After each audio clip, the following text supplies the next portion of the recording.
Hello everyone, last के lecture में हमने डिस्कस किया था calculation of interest when rate of interest is not given. आज हम अपना नेक्स्ट टॉपिक स्टडी करने जा रहे हैं आफ्टर सेल सर्विसेज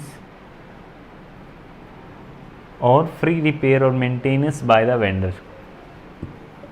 अब बहुत बार जो भी सेलर है वो क्या करता है, कस्टमर को अट्रैक्ट करने के लिए और उनको ब्रांड लॉयल बनाने के लिए क्या करते हैं, सेलर्स बेसिकली आपको फ्री रिपेयरिंग की सर्विसेज देते हैं एक फ़िक्स टाइम तक। जैसे वारंटी तो आप जानते ही हो, आप वारंटी जब भी आप एक प्रोडक्ट बाय करते हो, बेसिकली इलेक्ट्रॉनिक गुड्स जब भी आप बाय करते हो तो उसमें एक फ़िक्स टाइम तक की आपको वारंटी दी जाती है। उस वारंटी में क्या किया जाता है, अगर उस पर्टिकुलर इलेक्ट्रॉनिक गुड्स में कोई भी डिफेक्ट आता है तो वो फ्री ऑफ कॉस्ट रिपेयर करके दिया जाता है। तो ऐसे ही जब भी आप जो कंसीडरेबल वैल्यू के गुड्स हैं उनको हायर परचेज सिस्टम के थ्रू भी अगर आप बाय करते हो तो आपको फ्री रिपेयरिंग की या फिर मेंटेनेंस की सर्विसेज देता है वेंडर, या आफ्टर सेल सर्विसेज जिसे हम कहते हैं कि सेल के बाद जो सेवाएं देता है वो है आफ्टर सेल सर्विसेज। अब वो फ्री ऑफ कॉस्ट दी जाती है। अब कहने को आपको फ्री ऑफ कॉस्ट दी जाती है, लेकिन एक्चुअल में क्या करता है सेलर, अब जैसे कोई गुड्स अगर वो आफ्टर सेल सर्विसेज ना दे तो वो 1 लाख में सेल कर सकता है, और उसे पता है कि आफ्टर सेल सर्विसेज प्रोवाइड करने में उसके 10,000 एक्सपेक्टेड है कि खर्च हो जाएंगे, तो वो क्या करेगा, इस गुड्स को 1,10,000 में ही सेल करेगा आपको, न कि 1 लाख में। तो वैसे तो इन जनरल तो क्या होता है कि वो जो पैसा है आफ्टर सेल सर्विसेज का वो आपसे ही चार्ज किया जाता है, ये जो रेट है वो पहले से ही बढ़ा दिया जाता है, लेकिन फिर भी हम क्या मानते हैं कि वो फ्री ऑफ कॉस्ट हमें सर्विसेज दे रहा है, तो वो चार्जेस उसने पहले ही वसूल कर रखे हैं। अब एक्चुअल में तो ये होता है, लेकिन फ्री ऑफ कॉस्ट जो आपको सर्विसेज प्रोवाइड करवाता है तो उस केस में हायर परचेजर और हायर वेंडर दोनों अपने बुक्स ऑफ अकाउंट में उसे कैसे रिकॉर्ड करेंगे। हायर परचेजर के लिए कुछ भी रिकॉर्ड करने की आवश्यकता नहीं है। देखो उसने क्या किया, गुड्स बाय की हैं या एसेट बाय की हैं, जो पैसे लेकर के उसने जो हायर परचेज प्राइस तय हुआ था उस पर उसने बाय की है हायर परचेज प्राइस पे, अब वो उसे पे कर देगा। लेकिन जो रिपेयरिंग का एक्सपेंसेस है वो कौन पे कर रहा है, हायर वेंडर पे कर रहा है। रिपेयर का जो एक्सपेंसेस है वो तो हायर वेंडर पे कर रहा है, तो इसमें हायर परचेजर का कोई रोल ही नहीं है, तो वो कोई भी एंट्री नहीं करेगा। तो हायर परचेजर अपनी बुक्स ऑफ अकाउंट में फ्री रिपेयरिंग के लिए कोई भी एंट्री नहीं करेगा, लेकिन हायर वेंडर जरूर अपनी बुक्स ऑफ अकाउंट में इसे रिकॉर्ड करेगा। रिकॉर्ड कैसे करेगा, अब देखो एक एग्जांपल के थ्रू हम इसे सोल्व कर लेते हैं। जैसे फ्री रिपेयरिंग तो आप समझ ही गए, आफ्टर सेल के बाद जो भी अगर डिफेक्ट आता है तो वो फ्री ऑफ कॉस्ट रिपेयर करके दिया जाता है। तो इसमें 2 पार्टी थी हमारी, पहला था हमारा हायर परचेजर और दूसरा कौन था, हायर वेंडर। अब जैसे एक एग्जांपल हम ले लेते हैं कि एक मशीनरी सेल करता है हायर परचेजर, जिसका जो प्राइस है वो 1 लाख है, हायर परचेज प्राइस। अब ये इसे क्या करता है, up to 2 year free repairing की सर्विसेज क्या करता है, प्रोवाइड करता है। हायर वेंडर हायर परचेजर को 2 साल तक फ्री रिपेयरिंग की सर्विसेज प्रोवाइड करता है। प्राइस हमारा सेम यही है। अब फ्री रिपेयरिंग अगर जैसे फर्स्ट ईयर में रिपेयरिंग पे जो एक्चुअल एक्सपेंसेस हुआ, रिपेयरिंग एक्सपेंसेस एक्चुअल हम ले लेते हैं कि वो था आपका 1,000 फर्स्ट ईयर में, और सेकंड ईयर में क्या था आपका, हम मान लेते हैं कि वो था आपका 2,000, ठीक है। सेकंड ईयर के लिए वो था आपका 2,000, तो टोटल मिला के 3,000 एक्सपेंसेस हुआ विद इन 2 ईयर रिपेयरिंग के ऊपर। अब इसका रिकॉर्ड हायर परचेजर अपनी बुक्स ऑफ अकाउंट में इसको कहीं भी रिकॉर्ड नहीं करेगा, लेकिन हायर वेंडर इसको अपनी बुक्स ऑफ अकाउंट में रिकॉर्ड करेगा। कैसे रिकॉर्ड करेगा, 1 लाख प्राइस वो चार्ज कर रहा है आपसे मशीनरी का, अब इसमें ये जो चार्जेज है वो पहले से इंक्लूड है, अब ये तो एक्चुअल एक्सपेंसेस है, ये तो तब आपको पता चलते हैं जब एक्चुअल में ये हो जाते हैं। लेकिन जैसे ये मशीनरी मान लेते हैं सेल की गई थी आपको 1 जनवरी 2017 में आपको सेल की गई है, हमने माना है 1 जनवरी 2017 को आपको सेल की गई। तो ये जो एक्सपेंसेस है ये हुए आपके 17 में और ये हुए आपके 18 में, 1 जनवरी को तो नहीं हुए। तो हमें कैसे पता कि पहले कितने एक्सपेंसेस होंगे, हम तो एस्टिमेट ही करते हैं। तो पहले हायर वेंडर क्या करता है, एस्टिमेट करता है। एस्टिमेट करता है वो पास्ट ईयर के एक्सपीरियंस बेसिस वो एस्टिमेट कर लेता है कि रिपेयरिंग के जो एक्सपेंसेस है वो कितने होने वाले हैं, रिपेयरिंग एक्सपेंसेस।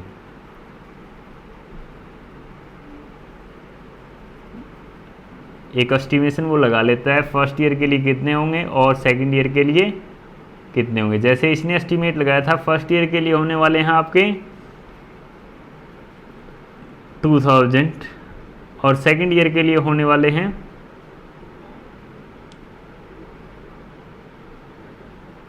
3000। ये इसने एस्टिमेट लगाया था, ठीक है, ये इसका एस्टिमेशन।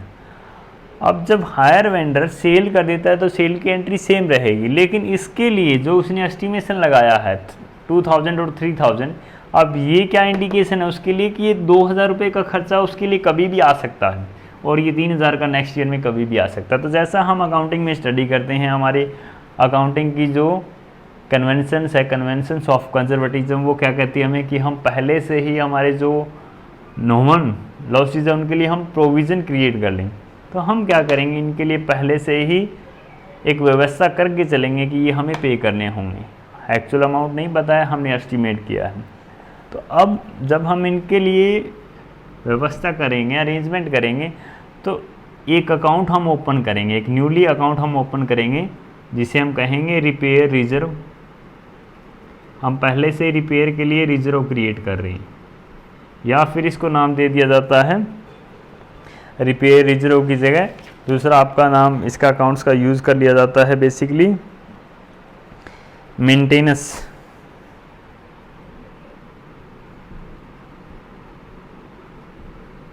Maintenance suspense account.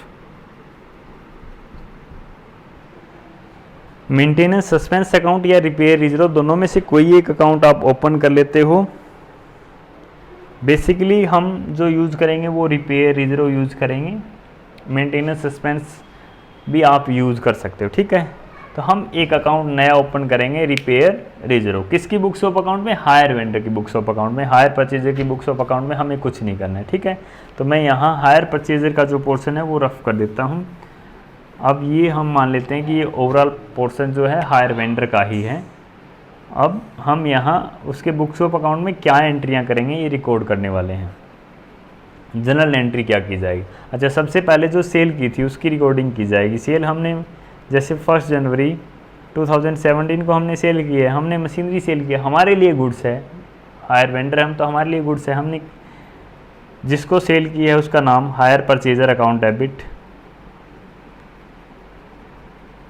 जो अमाउंट है हमारा टू हायर सेल्स। अब जैसे एग्जांपल में हमने अमाउंट लिया था 1 लाख, तो हम यहाँ 1 लाख रिकॉर्ड कर लेते हैं,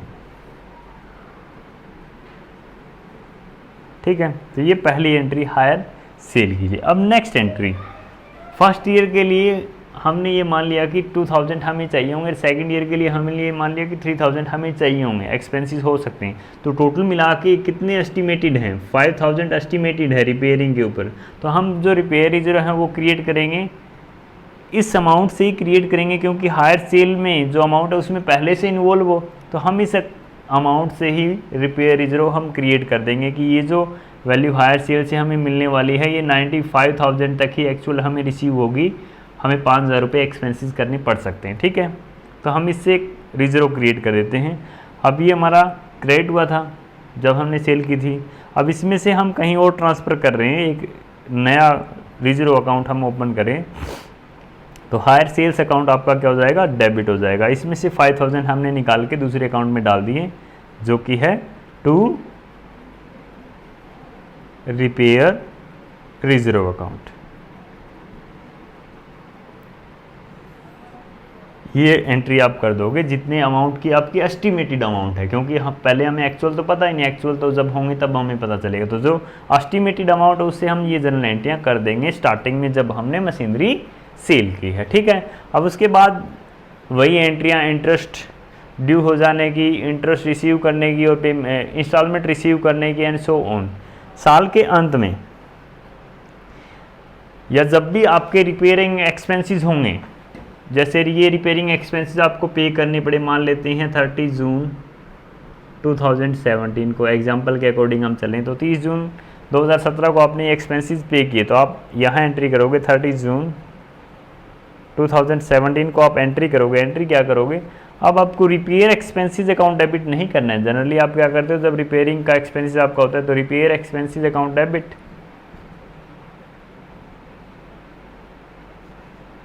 टू कैश या टू बैंक, ये एंट्री करते हो। लेकिन अब हमें ये वाली एंट्री नहीं करनी, क्योंकि रिपेयरिंग के लिए पहले ही हम प्रोविज़न बना चुके हैं, तो हमें इस वाले अकाउंट से वो एडजस्टमेंट करनी है। तो हम क्या करेंगे, जब हमने क्रिएट किया था तो रिपेयरिंग रिजर्व अकाउंट क्या किया था, हमने किया था क्रेडिट। अब हम करेंगे जब इसको यूटिलाइज करेंगे तो डेबिट करेंगे, रिपेयर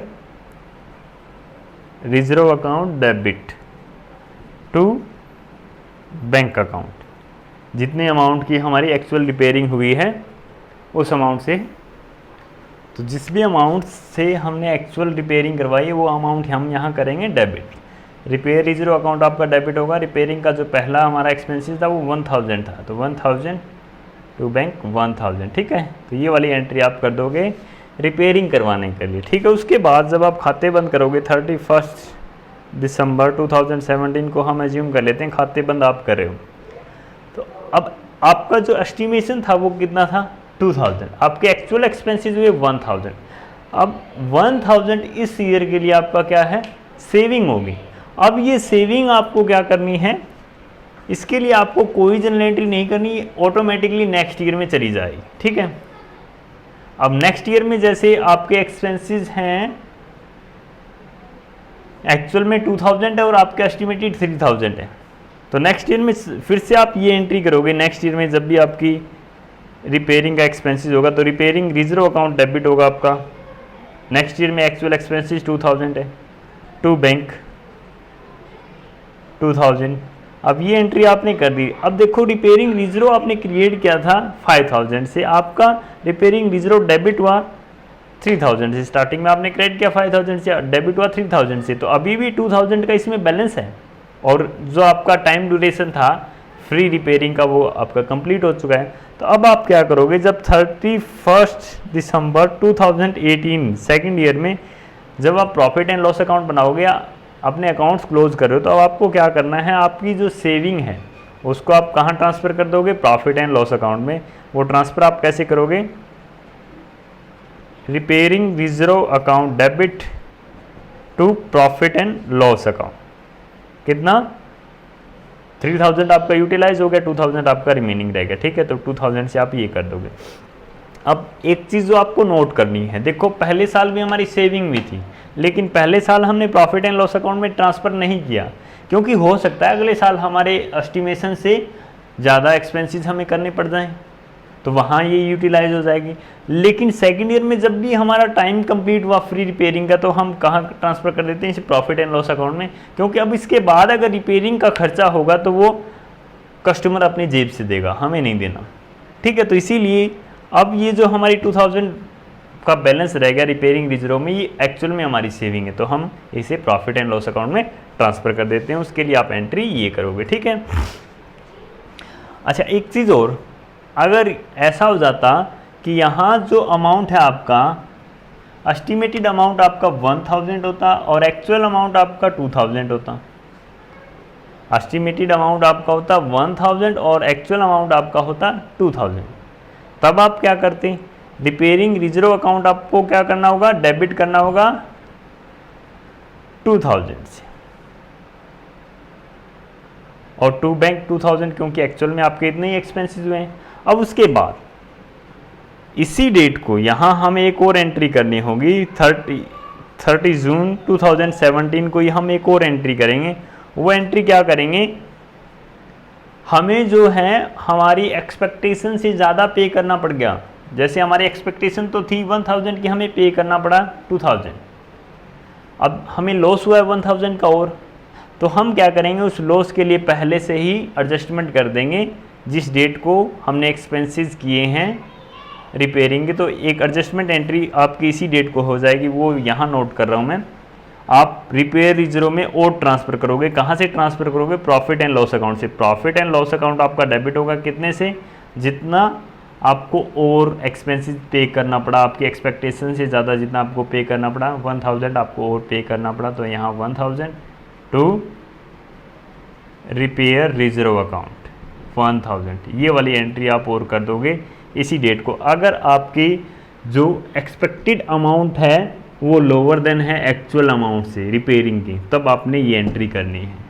और अगर हायर देन है तब आप एंट्री ये कर ही देते हो स्टार्टिंग में, उसके बाद आपको कोई एंट्री नहीं करनी। लास्ट में अगर बैलेंस रह जाता है तो आप इस तरीके से ट्रांसफ़र कर दोगे, ठीक है। तो ये आपका ट्रीटमेंट होगा फ्री रिपेयरिंग का या मेंटेनेंस का बाय वेंडर। अब उस केस में वेंडर की बुक्स ऑफ अकाउंट में लेजर अकाउंट अगर हमें बनाने हो तो एक अकाउंट और बढ़ जाएगा। अगर हम फ्री रिपेयरिंग के लिए कस्टमर को फैसिलिटीज़ प्रोवाइड कर रहे हैं फ्री रिपेयरिंग को, तो एक अकाउंट हमें और मेंटेन करना होगा। वो अकाउंट हमारा कौन सा होगा, रिपेयर रिजर्व अकाउंट। यही तो हमने जो ओपन किया है। अगर आप मेंटेनेंस सस्पेंस अकाउंट बना रहे हो तो वो बनाओगे, अगर आप रिपेयरिंग रिजर्व अकाउंट लेकर के चल रहे हो तो आप ये वाला अकाउंट वेंडर की बुक्स ऑफ अकाउंट में प्रिपेयर करोगे। अब इस पे बेसिक क्वेश्चन हम सोल्व कर लेते हैं।